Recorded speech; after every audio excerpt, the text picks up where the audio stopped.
This is probably the creepiest painting I have ever made. It only got worse as I continued. At first it felt normal, just like another painting. I started with my brushes, colors flowing. Nothing seemed strange. I thought I was just creating art, nothing more. But something felt off.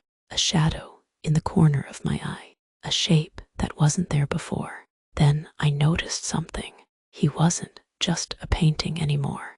There was life in his eyes, a darkness staring back at me. I tried to tell myself it was my imagination, but the feeling grew stronger, heavier. It felt like he was alive, like he knew I was here. It felt like he is watching me. You might not see it yet, but look closely. He is coming for you. Don't look in his eyes. If you do, he'll see you.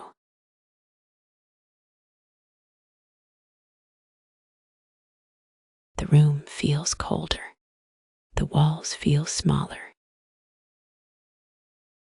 I guess he sees you.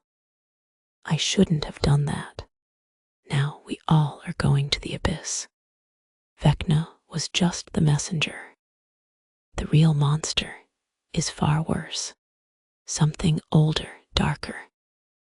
Something that feeds on fear and grows stronger with every glance. The real monster is coming. The mind flayer is waking up, waiting for its next victim. Part 2 coming soon. Stay tuned for the shadow monster. Comment your favorite character monster for next video. Now I want you to go back and look at the painting one more time. Watch carefully, because if you blink, it might just blink back.